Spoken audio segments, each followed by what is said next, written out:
Hello everyone, welcome to our new video.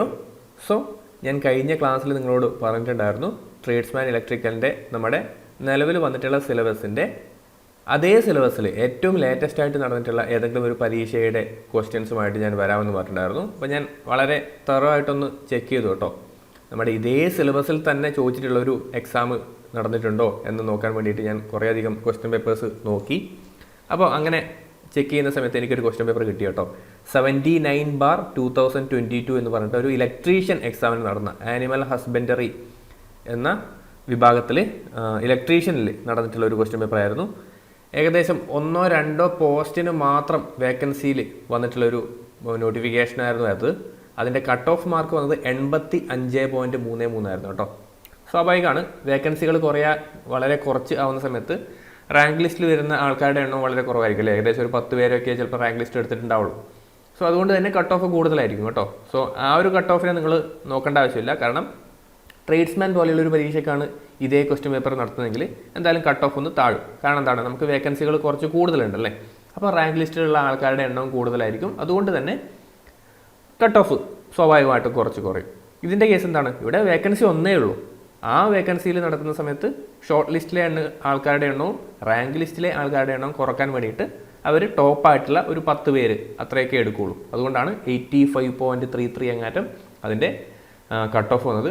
ഇത് 100-ലെ cut off അല്ല കേട്ടോ, ഏകദേശം 92 മറ്റോ ആണ്. കാരണം കുറേ ക്വസ്റ്റ്യൻസ് ഡിലീറ്റും ചെയ്തിട്ടുണ്ടായിരുന്നു. നിങ്ങൾക്ക് ക്വസ്റ്റ്യൻസ് കണ്ടാൽ മനസ്സിലാവും, അതിൻ്റെ ടഫ്നെസ് ലെവലൊക്കെ മനസ്സിലാവും. ഒരു പ്രത്യേകത എന്താണെന്ന് വെച്ചാൽ നമ്മൾ നിലവിൽ 2 പ്രാവശ്യം ഈ ഒരു ടെക്സ്റ്റ് ബുക്കിൽ കൂടി കടന്നു പോയിട്ടുണ്ട്. ഏറ്റവും ലേറ്റസ്റ്റ് ആയിട്ട് നടന്ന 110/2022 നമ്മൾ ഡിസ്കസ് ചെയ്തു. അതിനുശേഷം ഇതിനു മുമ്പ് നടന്നിട്ടുള്ള വേറൊരു ട്രേഡ്സ്മാൻ എക്സാം നമ്മൾ ഡിസ്കസ് ചെയ്തു. സോ ആ ഒരു രീതിയിൽ നിങ്ങൾ എന്നെ ഫോളോ ചെയ്തിട്ടുണ്ടെങ്കിൽ 2 പ്രാവശ്യം നിങ്ങൾ ഈ ഒരു നിമി ടെക്സ്റ്റ് ബുക്ക് ഒന്ന് കവർ ചെയ്തിട്ടുണ്ടാവണം. ഇനി ഈ ഒരു 10 ചോദ്യങ്ങൾ കാണുന്ന സമയത്ത് നിങ്ങൾക്ക് കറക്റ്റ് മനസ്സിലാവും നമ്മൾ ഡിസ്കസ് ചെയ്തിട്ടുള്ള അല്ലെങ്കിൽ ഞാൻ പഠിക്കാൻ പറഞ്ഞിട്ടുള്ള ആ 10 ചോദ്യങ്ങൾ മാത്രമേ, അല്ലെങ്കിൽ ആ 10 ചോദ്യങ്ങളും വന്നിട്ടുള്ളത് നമ്മൾ പഠിച്ച ഭാഗത്ത് നിന്ന് തന്നെയാണെന്ന് നിങ്ങൾക്ക് മനസ്സിലാവും. ഓക്കെ, ഒരു പ്രത്യേകത എന്താണെന്ന് വെച്ചാൽ ഇതൊരു മലയാളം ക്വസ്റ്റ്യൻ പേപ്പർ ആയിരുന്നു കേട്ടോ. ഇലക്ട്രീഷ്യൻ എക്സാമുകളിൽ ചില ഇലക്ട്രീഷ്യൻ എക്സാമുകൾ മലയാളത്തിൽ നടക്കാറുണ്ട്. പക്ഷേ നമ്മുടെ ട്രേഡ്സ്മാൻ എക്സാം ഇംഗ്ലീഷിലായിരിക്കുമോ മലയാളത്തിലായിരിക്കുമോ? ഇംഗ്ലീഷിൽ തന്നെയായിരിക്കും. ഓക്കെ, കാരണം ഈ ട്രേഡ്സ്മാൻ എക്സാം പല ഇലക്ട്രീഷ്യൻ എക്സാമിനും അതേപോലെ ഓവർസിയർ എക്സാമും അല്ലേ, അങ്ങനെ കുറേ പരീക്ഷകൾക്ക് കോമൺ ആയിട്ട് വരുന്നതാണ്. അതുകൊണ്ട് തന്നെ ഈ ഒരു പരീക്ഷ മലയാളത്തിലല്ല ഇംഗ്ലീഷിൽ തന്നെയാണ് വരാൻ സാധ്യത കേട്ടോ. ഇംഗ്ലീഷിൽ തന്നെയാണ് വരാൻ. ഏറ്റവും ലേറ്റസ്റ്റ് ആയിട്ട് നടന്നിട്ടുള്ള ട്രേഡ്സ്മാൻ പരീക്ഷകളും ഇലക്ട്രീഷ്യൻ പരീക്ഷകളൊക്കെ എന്താണ്, ഇംഗ്ലീഷിൽ തന്നെയാണ്. ദെൻ എവിടെയാണ് മലയാളം വരാറ്?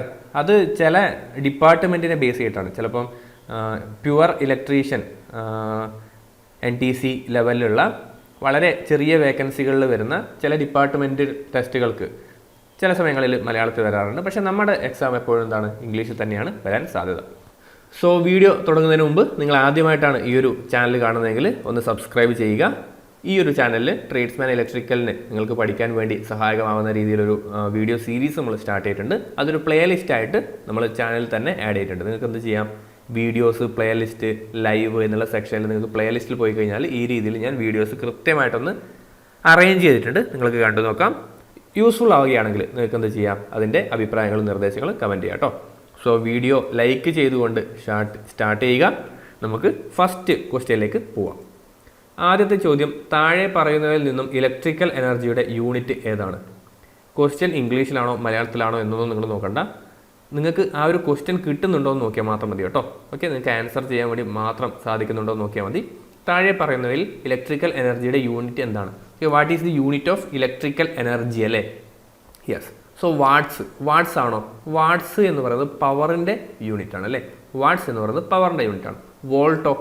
വോൾട്ട് എന്ന് പറയുന്നത് എന്താ, വോൾട്ടേജിൻ്റെ യൂണിറ്റ് അല്ലേ. നമ്മൾ പറയില്ലേ 230 വോൾട്ട്. നമ്മുടെ വീടുകളിലേക്ക് കിട്ടുന്ന സപ്ലൈ എന്താണ്, 230 വോൾട്ട് ആണല്ലേ. സിംഗിൾ ഫേസ് ആണെങ്കിൽ അത് ലൈൻ വോൾട്ടേജ് ആണ്. ലൈൻ വോൾട്ടേജ് RMS ആണ് കേട്ടോ. ലൈൻ വോൾട്ടേജ് RMS ആണെന്ന് ഓർത്ത് വെക്കുക. ദെൻ കിലോ വാട്ട് അവർ, എന്താ സാധനം, കിലോ വാട്ട് അവർ അല്ലേ. യെസ്, ഇതാണ് നമ്മുടെ എനർജിയുടെ യൂണിറ്റ്. ഓക്കെ, നമ്മൾ 1000 വാട്ട് അവർ. ഓക്കെ, 1000 വാട്ട് അവർ എന്ന് പറയുന്നത് എന്താ സാധനം, അതാണ് 1 കിലോ വാട്ട് അവർ. ഇത് തന്നെയാണ് നമ്മൾ 1 യൂണിറ്റ് ഓഫ് എനർജി എന്ന് പറയുന്നത് കേട്ടോ. 1 യൂണിറ്റ് ഓഫ് എനർജി എന്ന് പറയുന്നത് ഇതാണ്. നമ്മൾ വീടുകളിൽ കൺസംഷൻ ചെയ്യുന്ന സമയത്ത് നമ്മൾ പറയാറില്ലേ 2 മാസം കൂടുന്ന സമയത്ത് എത്ര യൂണിറ്റ് വന്നു? നമ്മൾ പറയും 240 യൂണിറ്റ് വന്നു എന്നൊക്കെ പറയും അല്ലേ, അല്ലെങ്കിൽ 300 യൂണിറ്റ് വന്നു എന്നൊക്കെ പറയും അല്ലേ. അതെന്താ? അത് 300 കിലോ വാട്ട് അവർ ആണെന്ന് മനസ്സിലാക്കുക. ഓക്കെ ആണല്ലോ. ദെൻ ആംപിയർ അവർ, ഇത് നമ്മൾ ഇവിടെ കേട്ടിട്ടുണ്ടാവുക. ഇത് നമ്മൾ ബാറ്ററീൻ്റെ കപ്പാസിറ്റി പറയുന്ന കേസസിൽ പറയാറുണ്ട്. ബാറ്ററീൻ്റെ നിങ്ങളുടെ സപ്പോസ് ഒരു കാറിൻ്റെ ബാറ്ററി ഇപ്പോൾ 44 ആംപിയർ അവർ, ബൈക്കിൻ്റെ ബാറ്ററിയാണ് 10 ആംപിയർ അവർ. ഇപ്പം നിങ്ങളുടെ വീടുകളിൽ ചിലപ്പം ഇൻവേർട്ടർ ഉണ്ടെങ്കിൽ അത് ചിലപ്പോൾ ഒരു 120 ആംപിയർ അവർ, 150 ആംപിയർ അവർ അങ്ങനെയായിരിക്കും റേറ്റിംഗ് കൊടുത്തിട്ടുണ്ടാവുക. അതെന്താ ഉദ്ദേശിക്കുന്നത്? അത് വളരെ സിമ്പിളാണ്. ഇപ്പോൾ ഒരു 150 ആംപിയർ അവറുള്ള ബാറ്ററി ആണെങ്കിൽ അതിന് 150 ആംപിയർ കറണ്ട് 1 മണിക്കൂർ നേരത്തേക്ക് കൊടുക്കാൻ വേണ്ടി സാധിക്കും. ഓക്കെ, അതാണ് അതിൻ്റെ കപ്പാസിറ്റി എന്ന് പറയുന്നത് കേട്ടോ. അപ്പോൾ അത്തരം കാര്യങ്ങളൊക്കെ ഓർത്ത് വെക്കുക. ഓരോ ക്വസ്റ്റ്യൻ പറയുന്ന സമയത്തും എക്സ്ട്രാ ആയിട്ട് പറയുന്ന കാര്യങ്ങളൊക്കെ ആവശ്യമാണെങ്കിൽ നോട്ട് ചെയ്ത് വെക്കുക. സോ ഇതിൻ്റെ ആൻസർ എന്താ? ഓപ്ഷൻ സി ആണ് ആൻസർ. നെക്സ്റ്റ് പോയാലോ.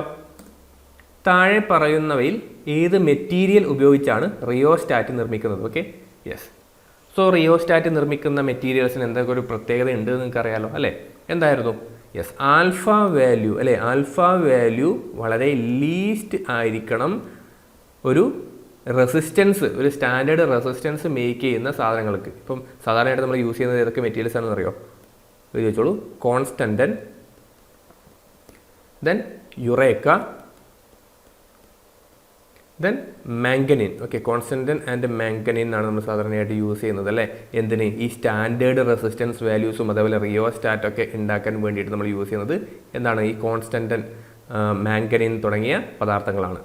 ദെൻ അതിൻ്റെ ആൽഫ വാല്യൂ പറയുന്നത് വളരെ ലീസ്റ്റ് ആയിരിക്കും. ഞാനൊരു എക്സാമ്പിൾ പറയുകയാണെങ്കിൽ കോൺസ്റ്റൻറ്റിൻ്റെ വാല്യൂ വരുന്നത് 0.16 to 0.4 ഇൻറ്റു 10⁻⁻⁴. ഇത്രയായിരിക്കും കോൺസ്റ്റൻ്റ് വാല്യൂ. മാംഗനീൻ്റെ വാല്യൂ ആണെങ്കിലോ 0.42 ആണെന്ന് തോന്നുന്നു കേട്ടോ.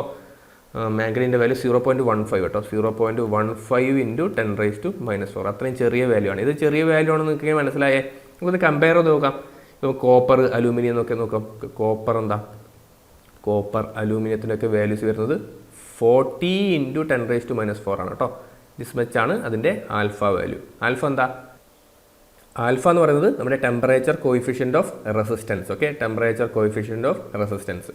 സോ മനസ്സിലാക്കുക, നമ്മുടെ സ്റ്റാൻഡേർഡ് റെസിസ്റ്റൻസും അതേപോലെ ഈ പറയുന്ന റിയോസ്റ്റാറ്റൊക്കെ ഉണ്ടാക്കുന്ന മെറ്റീരിയൽസിൻ്റെ ഈ വാല്യൂ എന്തായിരിക്കണം? വളരെ ചെറുതായിരിക്കണം എന്നുള്ള കാര്യം ഓർത്ത് വെക്കുക. സോ യുറേക്കയാണ് നമ്മുടെ ആൻസർ ആയിട്ട് വരിക. കോപ്പർ, അലൂമിനിയം, സിൽവർക്ക് എന്താണ്? അതിൻ്റെയൊക്കെ values, alpha values normally higher ആണ് കേട്ടോ, ഹയർ ആണ്. നിങ്ങളുടെ ടെക്സ്റ്റ് ബുക്കിൽ കൊടുത്തിട്ടുള്ള ഒരു സെൻറ്റൻസ് കൂടി ഞാനിവിടെ കൊടുക്കുകയാണ്. In case of certain alloys such as eureka, manganin, okay, ഇങ്ങനെയുള്ള സർട്ടൺ അലോയ്സിൻ്റെ പ്രത്യേകത എന്താ? Increase in resistant due to increase in temperature is relatively less and irregular. അതായത് ടെമ്പറേച്ചർ കൂടുന്ന സമയത്ത് റെസിസ്റ്റൻസിൻ്റെ വാല്യൂ കൂടുന്നത് വളരെ കുറവായിരിക്കും എന്ന് മനസ്സിലാക്കാം കേട്ടോ. അതായത് ടെമ്പറേച്ചറിൻ്റെ വേരിയേഷൻ നമ്മുടെ റെസിസ്റ്റൻസിനെ അത്രയധികം എഫക്റ്റ് ചെയ്യില്ല. ഒരു സ്റ്റാൻഡേർഡ് റെസിസ്റ്റൻസ് ഒക്കെ ഉണ്ടാക്കുന്ന സമയത്ത് നമ്മൾ ശ്രദ്ധിക്കേണ്ട കാര്യം എന്താണ്? യെസ്, ആ രീതിയിലായിരിക്കണം അല്ലേ. അതിനെ എക്സ്റ്റേണൽ ഫാക്ടേഴ്സ് അങ്ങനെ ബാധിക്കാൻ വേണ്ടി പാടില്ല. അതുകൊണ്ടാണ് നമ്മൾ ഇത്തരത്തിലുള്ള മെറ്റീരിയൽസ് യൂസ് ചെയ്യുന്നത് കേട്ടോ. ഇത്തരത്തിൽ നമ്മൾ ഈ കോൺസ്റ്റൻറ്റും അതേപോലെ മാംഗനീനൊക്കെ നമ്മൾ യൂസ് ചെയ്യുന്നത് അതുകൊണ്ടാണ്. ഇനി ഈ യുറേക്ക എന്ന് പറയുന്നത് തന്നെയാണ് കേട്ടോ കോൺസ്റ്റൻറ്റൻ. ഓക്കെ, യുറേക്ക തന്നെയാണ് കോൺസ്റ്റൻറ്റൻ. അത് കോപ്പറിൻ്റെയും നിക്കലിൻ്റെയും അലോയ് ആണ് കേട്ടോ. കോപ്പർ പ്ലസ് നിക്കലാണ് യുറേക്ക അല്ലെങ്കിൽ അതിന് കോൺസ്റ്റൻറ്റൻ എന്നും പറയും കേട്ടോ. Constant value, constant resistance value ആ രീതിയിൽ നിങ്ങൾക്ക് കണക്ട് ചെയ്യാം. ഓക്കെ ആണല്ലോ. യെസ്, നെക്സ്റ്റ്, ഇലക്ട്രിക്കൽ ഉപകരണങ്ങളിൽ തീപിടുത്തം ഉണ്ടാകുമ്പോൾ ഒരിക്കലും ഉപയോഗിക്കാൻ പാടില്ലാത്ത ഫയർ എക്സ്റ്റിങ്ക്വിഷർ. കണ്ടോ, ഇത് സിലബസിലുള്ള പാർട്ടാണോ? സിലബസിൽ നമ്മൾ ഈ ഒരു ഫയർ സേഫ്റ്റി എന്നുള്ള ഭാഗം നമ്മൾ കണ്ടിട്ടില്ല അല്ലേ. പക്ഷേ ക്വസ്റ്റ്യൻ ചോദിക്കുന്നുണ്ട്. അതുകൊണ്ട് നിങ്ങൾ എന്ത് ചെയ്യുക? പഠിക്കണം. നിങ്ങൾക്ക് എന്ത് ചെയ്യാം? പാർട്ട് 26 വീഡിയോ ഒന്ന് കണ്ടു നോക്കാം. പാർട്ട് 26 വീഡിയോയിൽ ഞാൻ വളരെ ഡീറ്റെയിൽ ആയിട്ട് ഫയർ എക്സ്റ്റിങ്ക്വിഷറിനെ കുറിച്ച് പറയുന്നുണ്ട്. നിങ്ങൾക്ക് എന്ത് ചെയ്യാം? ആ ഒരു വീഡിയോ കണ്ടു നോക്കാം കേട്ടോ. അല്ലെങ്കിൽ നിമി ടെക്സ്റ്റ് ബുക്ക് നോക്കിയാൽ മതി. നിമി ടെക്സ്റ്റ് ബുക്കിൽ വളരെ ഡീറ്റെയിൽ ആയിട്ട് ഫയർ എക്സ്റ്റിങ്ക്വിഷറിനെ കുറിച്ച് പ്രതിപാദിക്കുന്നുണ്ട്. സോ കൺസെപ്റ്റ് എന്താണ്? Dry powder extinguisher, halon extinguisher, form type extinguisher ഇവയിൽ ഏതുമല്ല. സോ നമ്മൾ പറഞ്ഞിട്ടുണ്ടായിരുന്നു ഇലക്ട്രിക്കൽ ഫയറിന് ഏറ്റവും ബെസ്റ്റ് എന്താ? ഹാലോൺ ആണ്. Okay, so best for electrical fire കേട്ടോ. ഇലക്ട്രിക്കൽ ഫയറിന് ഏറ്റവും ബെസ്റ്റ് എന്താണ്? ഹാലോൺ ആണ്. ദെൻ ഡ്രൈ പവർ നമുക്ക് യൂസ് ചെയ്യാം. ഓക്കെ, ഡ്രൈ പവർ നമുക്ക് യൂസ് ചെയ്യാം. ഡ്രൈ പൗഡർ ആയിട്ടുള്ളത് നമുക്ക് ഇലക്ട്രിക്കൽ ഫയറിന് യൂസ് ചെയ്യാൻ വേണ്ടി സാധിക്കും. ദെൻ ഫോം ടൈപ്പ് നമ്മൾ ഒരിക്കലും ഇലക്ട്രിക്കൽ ഫയറിനോ അല്ലെങ്കിൽ കണ്ടക്ടേഴ്സ് മെറ്റൽസ് കത്തുന്ന സമയത്ത് നമ്മൾ യൂസ് ചെയ്യില്ല കേട്ടോ. ഫോമോ അല്ലെങ്കിൽ വാട്ടറോ ഒന്നും ഒരിക്കലും യൂസ് ചെയ്യാൻ വേണ്ടി പാടില്ല. അത് എവിടെയാണ് യൂസ് ചെയ്യാം? യെസ്, നിങ്ങൾക്ക് വേണമെങ്കിൽ ഒരു സോളിഡ് ഫയറിന് യൂസ് ചെയ്യാം. ഏത്? വാട്ടർ യൂസ് ചെയ്യാം. ദെൻ ഫോം ടൈപ്പ് നമ്മൾ സ്പെഷ്യലായിട്ട് യൂസ് ചെയ്യുന്നത് ഓയിൽ ടൈപ്പ്, ഓക്കെ, ഫ്ലാമബിൾ ലിക്വിഡ്സിനാണ് നമ്മൾ ഏറ്റവും കൂടുതലായിട്ട് ഫോം ടൈപ്പ് യൂസ് ചെയ്യുന്നത്. മനസ്സിലാക്കുക കേട്ടോ. ഫ്ലാമബിൾ ലിക്വിഡ് അങ്ങനെ തന്നെ നിങ്ങളുടെ നിമി ടെക്സ്റ്റ് ബുക്കിൽ കൊടുത്തിട്ടുണ്ട്. സോ ആ ഒരു സ്മോത്തറിങ് എഫക്റ്റിന് വേണ്ടിയിട്ടാണ് നമ്മൾ ഫോം ടൈപ്പ് യൂസ് ചെയ്യുക. അത് ഏറ്റവും ബെസ്റ്റ് ഫ്ലാമബിൾ ലിക്വിഡിനാണ്. ഒരിക്കലും ഒരു ഇലക്ട്രിക്കൽ ഫയറിന്, ഓക്കെ, ഇലക്ട്രിക്കൽ ഉപകരണങ്ങളിലെ ഫയറിന് നമ്മൾ ഒരിക്കലും ഫോം ടൈപ്പ് യൂസ് ചെയ്യരുത് എന്ന് മനസ്സിലാക്കുക. സോ ഇവിടുത്തെ എന്താണ് ഉപയോഗിക്കാൻ പറ്റാത്തതെന്നല്ല ചോദിച്ചേ, അതുകൊണ്ട് ഫോം ടൈപ്പ് കേട്ടോ. യെസ്. ഇനി ഹാലോൺ ടൈപ്പ് ഇലക്ട്രിക്കൽ ഫയറിന് ബെസ്റ്റ് ആണ് എന്നുള്ള കാര്യം കൂടി ഓർത്ത് വെക്കുക.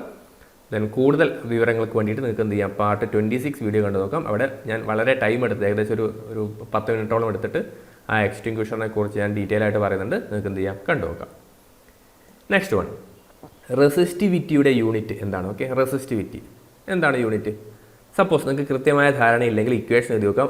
R = ρ×L/A. ഇതാണ് നമ്മുടെ ഇക്വേഷൻ, റെസിസ്റ്റൻസിൻ്റെ ഇക്വേഷൻ. ഇതല്ലേ റെസിസ്റ്റിവിറ്റി? ഇതാണ് റെസിസ്റ്റിവിറ്റി കേട്ടോ. ഇതിനെ ഒരു സ്ഥലത്ത് വെച്ചിട്ട് ബാക്കിയെല്ലാം അപ്പുറത്തേക്ക് കൊണ്ടുപോയിക്കോ. So resistivity = R×A/L. റെസിസ്റ്ററിൻ്റെ യൂണിറ്റ് എന്താ? ഓം ആണ്. ഏരിയ എന്താ? മീറ്റർ സ്ക്വയർ അല്ലേ? Metre into metre. Okay, metre into metre. Okay, metre divide by ലെങ്തോ? ലെങ്ത് ഇൻ മീറ്റർ അല്ലേ? ലെങ്ത് ഇൻ മീറ്റർ ആണ് വരിക. അപ്പം ഈ മീറ്ററും കട്ടായല്ലേ? സോ എന്താണ് റെസിസ്റ്റിവിറ്റീൻ്റെ യൂണിറ്റ്? എന്താ? ഓം മീറ്റർ. ഓക്കെ, ഓം മീറ്റർ എന്ന് കിട്ടി. ഓക്കെ അല്ലേ? അപ്പോൾ എന്താ ആൻസർ? എന്താ? ഓം മീറ്റർ എന്നുള്ളതാണ് ആൻസർ. ഓക്കെ, ഇനി ഓം എന്താ? ഓം റെസിസ്റ്റൻസിൻ്റെ ആണെന്ന് മനസ്സിലാക്കുക. റെസിസ്റ്റൻസിൻ്റെ ആണ് ഓം. ദെൻ മോയോ? മോ എന്ന് പറയുന്നത് ഓം തിരിച്ചിട്ടാൽ കിട്ടുന്നതല്ലേ മോ അല്ലേ? ഓം തിരിച്ചിട്ടാൽ കിട്ടുന്നതാണ് മോ. സോ മോ എന്ന് പറയുന്നത് 1/റെസിസ്റ്റൻസ് ആണ്. അതായത് കണ്ടക്റ്റൻസിൻ്റെ യൂണിറ്റ് ആണ് കേട്ടോ. കണ്ടക്റ്റൻസിൻ്റെ യൂണിറ്റ് ആണ് മോ എന്ന് പറയുന്നത്. അപ്പം കുറച്ച് ഇൻഫർമേഷൻസ് അധികം കിട്ടിയില്ലേ? യെസ്, നമുക്ക് അടുത്ത ചോദ്യത്തിലേക്ക് പോവാം. നെക്സ്റ്റ്, ഇലക്ട്രിക് ചാർജിൻ്റെ യൂണിറ്റ്. ഓക്കെ, എന്താണ് ഇലക്ട്രിക്കൽ ചാർജിൻ്റെ യൂണിറ്റ്? ചില സമയങ്ങളിൽ നിങ്ങൾക്ക് ചില ഇംഗ്ലീഷ് ചോദ്യങ്ങൾ മലയാളത്തിൽ വരുന്ന സമയത്ത് ചിലപ്പം ഡൗട്ടുകളൊക്കെ വന്നേക്കാം. അപ്പം എന്ത് ചെയ്യണം? പരിചയപ്പെടുക എന്നുള്ളതാണ് കാര്യം. ഇപ്പം പ്രശ്നമില്ല, നമ്മുടെ മിക്കവാറും എക്സാം വരാൻ സാധ്യത മലയാളത്തിലല്ല ഇംഗ്ലീഷിൽ തന്നെയാണ്. അതുകൊണ്ട് വലിയ ഇഷ്യൂ ഇല്ല. സോ ചാർജ് നമ്മൾ എക്സ്പ്രസ് ചെയ്യുന്നത് എന്തിലെയാണ്? ക്യൂ ആണെന്ന് പറയാം അല്ലേ? ക്യൂ എന്നാണ് ഡിനോട്ട് ചെയ്യുക. ക്യൂ കുളം ചാർജ് എന്നല്ലേ പറയല്? കുളമ്പ് ചാർജ് അല്ലേ? ക്യൂ കുളം ചാർജ് എന്ന് പറയാം. സോ ചാർജിൻ്റെ യൂണിറ്റ് എന്താ? കുളമ്പാണ്. ആംപിയർ എന്താ? ആംപിയർ കറണ്ടാണല്ലേ? ഇലക്ട്രിക്കൽ കറണ്ട് I എന്ന് ഡിനോട്ട് ചെയ്യും. കറണ്ടാണ് ആംപിയർ. വോൾട്ടോ? വോൾട്ടേജ് ആണ്. വോൾട്ടേജ്. വാട്ട്സോ? പവർ. Okay, power. ഇതുകൂടി ഓർത്ത് വെച്ചോ. Q = IT. ഓക്കെ, ചാർജ് എന്ന് പറയുന്നത് എന്താ? Current passing into time. എത്രത്തോളം ടൈം കറണ്ട് പാസ് ചെയ്തു. അല്ലെങ്കിൽ കറണ്ട് എന്ന് പറയുന്നത് എന്താ? Current I = Q/T. Okay, Q/T. അതായത് rate of flow of charge ആണ് കറണ്ട് കേട്ടോ. Rate of flow of charge per ടൈമാണ് കറണ്ട്. ഓക്കെ, dQ/dt എന്നൊക്കെ നമ്മൾ പറയും അല്ലേ? യെസ്, അപ്പോൾ അതാണ് കറണ്ട് എന്നുള്ള കാര്യം കൂടി ഓർത്ത് വെക്കുക. ഓക്കെ അല്ലേ? സോ ഇവിടുത്തെ ആൻസർ ഓപ്ഷൻ D ആണ്. നെക്സ്റ്റ് ക്വസ്റ്റ്യനിലേക്ക് പോവാം. ഒരു അണ്ടർഗ്രൗണ്ട് കേബിളിലെ മെറ്റാലിക് ഷീത്ത് എന്ന ഭാഗത്തിൻ്റെ ആവശ്യകത ഉണ്ട്. ഓക്കെ, UG കേബിൾസ് പഠിക്കുന്നുണ്ട് നമ്മളല്ലേ? അതിൽ അണ്ടർഗ്രൗണ്ട് കേബിൾ പഠിക്കുന്നുണ്ട്. മെറ്റാലിക് ഷീത്തിൻ്റെ പർപ്പസ് എന്താണെന്ന് നമ്മൾ പഠിക്കുന്നുണ്ട്. മെക്കാനിക്കൽ പ്രൊട്ടക്ഷൻ, ഇൻസുലേഷന് വേണ്ടി, മോയ്സ്ചർ, കെമിക്കൽ പ്രൊട്ടക്ഷൻ, ഇവയൊന്നുമല്ല.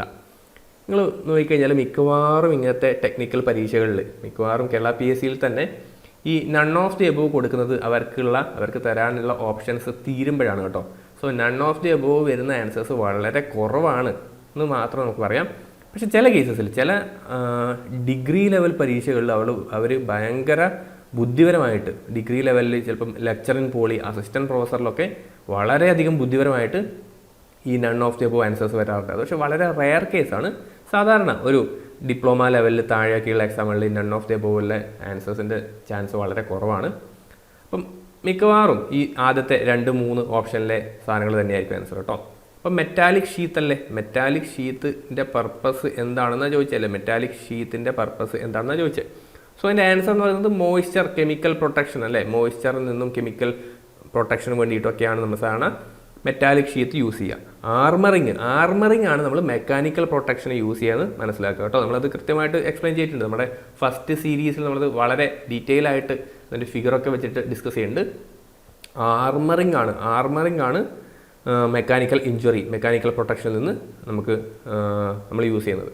സോ ഇവിടുത്തെ ആൻസർ എന്താ? Option C, moisture chemical protection. കണ്ടോ, അത് നിങ്ങളുടെ നിമിയ ടെക്സ്റ്റ് ബുക്ക് എന്നുള്ള അതേ വേർഡ് ഞാൻ ഇവിടെ റിപ്പീറ്റ് ചെയ്യാണ്.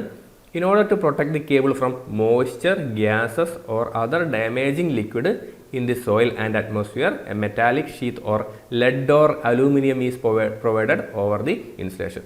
ഈ മെറ്റാലിക് ഷീത്ത് ഏതിൻ്റെ മെറ്റീരിയൽ ആണെന്ന് ചോദിക്കാറുണ്ട് കേട്ടോ, അതും കൂടി ഓർത്ത് വെക്കുക. സോ ആൻസർ എന്താ? Moisture chemical protection. Okay, moisture chemical protection എന്നുള്ളതാണ് കറക്റ്റ് ആയിട്ടുള്ള ആൻസർ. ഓക്കെ അല്ലേ? യെസ്. സോ നെക്സ്റ്റ് പോവാം. ഓവർഹെഡ് ലൈനുകളുടെ നീളം വർദ്ധിപ്പിക്കുന്നതിന് ഉപയോഗിക്കുന്ന ജോയിൻറ്റ്. യെസ്, ഈ ഒരു ക്വസ്റ്റ്യൻ നിർബന്ധമായിട്ടുണ്ടാകാറുണ്ട്. ഏതെങ്കിലും ഒരു ജോയിൻറ്റിനെ കുറിച്ച് ചോദിക്കാറുണ്ട്. നമ്മൾ കഴിഞ്ഞ ക്വസ്റ്റ്യൻസിലൊക്കെ ടി ജോയിൻറ്റിനെ കുറിച്ചൊക്കെ നമ്മൾ ഡിസ്കസ് ചെയ്തു അല്ലേ, അവിടെ ടി ജോയിൻ്റ് ആയിരുന്നു ചോദിച്ചിട്ടുണ്ടായിരുന്നത്. ഇവിടെ ഓവർഹെഡ് ലൈനിൻ്റെ നീളം വർദ്ധിപ്പിക്കാൻ അത് Western Union, okay, Western Union money transfer എന്നൊക്കെ നിങ്ങൾ കേട്ടിട്ടുണ്ടാവും അല്ലേ. സോ കണക്ട് ചെയ്തിട്ട് ഏതെങ്കിലും രീതിയിൽ കണക്ട് ചെയ്ത് പഠിക്കുക. ഓവർഹെഡ് ലൈനിൻ്റെ നീളം വർദ്ധിപ്പിക്കാൻ വേണ്ടിയിട്ട്, ലൈനുകളുടെ നീളം വർദ്ധിപ്പിക്കാൻ വേണ്ടിയിട്ട് നമ്മൾ യൂസ് ചെയ്യുന്നത് എന്താണ്? വെസ്റ്റേൺ യൂണിയൻ ആണ്. സോ നിങ്ങളുടെ ടെക്സ്റ്റ് ബുക്കിൽ വളരെ ഡീറ്റെയിൽ ആയിട്ട് നമുക്ക് കുറേയധികം ജോയിൻറ്റുകളെ കുറിച്ച് പഠിക്കാനുണ്ട്. നമ്മൾ ആദ്യത്തെ വീഡിയോസിൽ ഇതിനെക്കുറിച്ച് പറഞ്ഞിട്ടുണ്ടായിരുന്നു. അതിൽ വെസ്റ്റേൺ യൂണിയൻ ജോയിൻറ്റ് എന്താണ്? This joint is used in overhead line for extending the length of wire where the joint is subjected to considerable tensile stress. Okay, yes, അതൊന്ന് കൃത്യമായിട്ട് ഓർത്ത് വെക്കുക. നിങ്ങൾ എന്താ ചെയ്യേണ്ടത് അറിയോ? ഓരോന്നിനെക്കുറിച്ച് നോട്ട് എഴുതുന്ന സമയത്ത് ഒന്നോ രണ്ടോ വേർഡ്സിൽ അതിനെ നിങ്ങൾ എന്ത് ചെയ്യുക, ഒന്ന് വിശേഷിപ്പിക്കാൻ വേണ്ടി ശ്രമിക്കുക. Okay, pigtail or rat tail അതെന്താണ്? നിങ്ങളുടെ ടെക്സ്റ്റ് ബുക്കിൽ കറക്റ്റ് ഒരു വേർഡ് ഉണ്ടാവും. ആ ഒരു വേർഡിൽ പിടിച്ചിട്ടാണ് ക്വസ്റ്റ്യൻ ചോദിക്കുക. ഓക്കെ, സോ ആ വേർഡ് നിങ്ങൾ നിങ്ങളുടെ നോട്ടിൽ എഴുതി വെക്കുക. സോ അത് മാത്രമേ ചോദിക്കുള്ളൂ കേട്ടോ. അതായത് നിങ്ങൾ ആ ഒരു ട്രാക്കിൽ എത്തിക്കഴിഞ്ഞാൽ നിങ്ങൾക്ക് മനസ്സിലാവും, ഒരു സെൻറ്റൻസ് വായിച്ചു കഴിഞ്ഞാൽ ഇവിടെ എങ്ങനെ ക്വസ്റ്റ്യൻ ഫ്രെയിം ചെയ്യാമെന്നുള്ള ധാരണ നിങ്ങൾക്ക് കിട്ടും. ആ ധാരണ കിട്ടിക്കഴിഞ്ഞാൽ നമ്മുടെ പകുതി പണി തീർന്നു. സോ ബ്രിട്ടാനിയ ജോയിൻറ്റ് ചോദിക്കാറുണ്ട് അല്ലേ, അതേപോലെ ടി ജോയിൻറ്റുകൾ ഇഷ്ടംപോലെ ചോദിക്കാറുണ്ട്. അപ്പോൾ അതെന്ത് ചെയ്യണം? Yes, Britannia straight joint, Britannia T joint നമുക്ക് എന്ത് ചെയ്യുക, ടാപ്പിങ്സ് എടുക്കാൻ വേണ്ടിയിട്ട് നമ്മൾ എന്ത് ചെയ്യുക, ടി ജോയിൻറ്റ് എടുക്കും അല്ലേ. അപ്പോൾ ആ ഒരു കറക്റ്റ് വേർഡ് നിങ്ങളുടെ ടെക്സ്റ്റ് ബുക്കിലുണ്ട്. ആ വേർഡ്സ് അങ്ങനെ തന്നെ എഴുതി വെക്കുക. ബ്രിട്ടാനിയ ടി ജോയിൻറ്റ് പറഞ്ഞിട്ട് okay used for over head line ഇത് ഈ രീതിയിൽ ടാപ്പിങ്സ് എടുക്കാൻ വേണ്ടിയിട്ട് എന്നിട്ട് എന്ത് ചെയ്യുക, ആ രീതിയിൽ കൊടുത്തു കഴിഞ്ഞാൽ അത് തന്നെയാണ് നിങ്ങൾക്ക് ആൻസറായിട്ട് വരിക. ഓക്കെ, സോ ആ രീതിയിൽ കൃത്യമായിട്ട് നോട്ട്സ് എഴുതാൻ വേണ്ടി പഠിക്കുക. സോ നെക്സ്റ്റ് ക്വസ്റ്റ്യനിലേക്ക് പോവാം. ഒരു റെസിസ്റ്ററിൻ്റെ 4ാമത്തെ കളർ ബാൻഡ് എന്തിനെ സൂചിപ്പിക്കുന്നു? ഈസിയാണ്, നല്ല സിമ്പിളായിട്ടുള്ള ചോദ്യങ്ങൾ തന്നെയാണ്. സാധാരണ ഒരു 4 colour code, okay, 4 band colour കോഡാണ് നമ്മൾ യൂസ് ചെയ്യുന്നതെങ്കിൽ അതിൻ്റെ ഓരോ ബാൻഡും എന്തിനെ സൂചിപ്പിക്കുന്നു ചോദിക്കാറുണ്ട്. So first band, second band, third band, fourth band. First band കാണിക്കുന്നത് എന്തിനാണ്? ആദ്യത്തെ നമ്പർ, ഓക്കെ, ഫസ്റ്റ് നമ്പറിനെയാണ് കാണിക്കുക. ദെൻ സെക്കൻഡ് ബാൻഡോ, സെക്കൻഡ് നമ്പർ. തേർഡ് ബാൻഡോ മൾട്ടിപ്ലയർ വാല്യൂ ആണ്. ഓക്കെ, മൾട്ടിപ്ലയർ വാല്യൂ ഇപ്പോൾ ഇൻറ്റു 10⁻² എന്ന് പറഞ്ഞൊരു പവർ ഉണ്ടാവല്ലോ, ആ പവറിനെയാണ് കാണിക്കുന്നത്. ദെൻ ഫോർത്ത് വാല്യൂ അത് ടോളറൻസ് ആണ്. ഓക്കെ, നമ്മളിപ്പോൾ +or-10% എന്നൊക്കെ പറയില്ലേ. ഇപ്പം gold, silver, no colour. Okay, ആ രീതിയിലല്ലേ ഉണ്ടാവുക.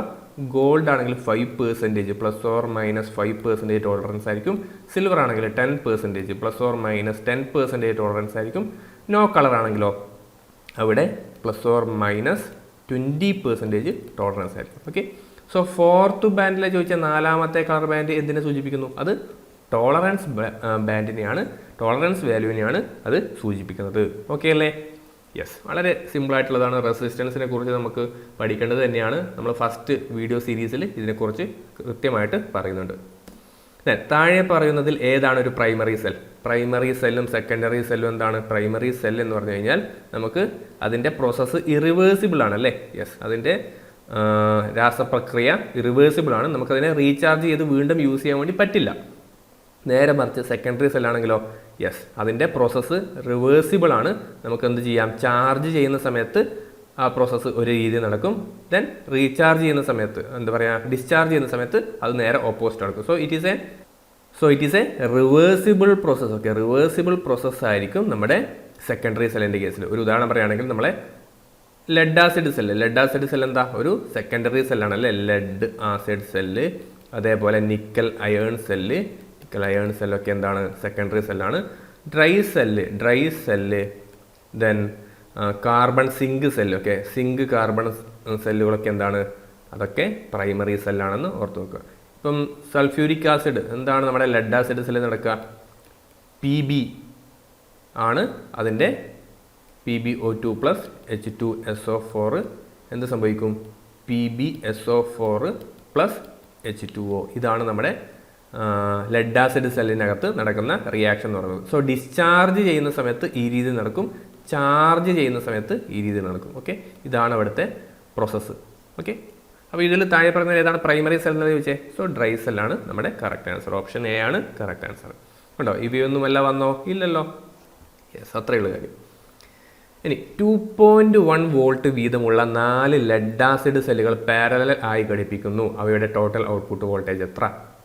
ഇവയൊന്നുമല്ല, അത് തെറ്റാട്ടോ, അതെന്തായാലും അല്ല. അപ്പം ഓരോ വോൾട്ടേജിൻ്റെയും സെൽ വോൾട്ടേജ് എത്ര? 2.1 വോൾട്ട് അല്ലേ. 4 ലെഡ് ആസിഡ് സെല്ലുണ്ട്. സോ 4 NOS പാരലലായി ഘടിപ്പിക്കുന്നു. ഇവിടെ വോൾട്ടേജ് എത്ര? അത് നിങ്ങൾക്ക് മനസ്സിലാകാം. ഓക്കെ, സെൽസ് നമ്മൾ പാരലലായിട്ട് കണക്ട് ചെയ്യുന്ന സമയത്ത് എന്ത് സംഭവിക്കും? യെസ്, അതിൻ്റെ voltage remains same. Okay, voltage remains same. Then current carrying capacity കൂടും കേട്ടോ. Current carrying capacity increases. Okay, capacity increases.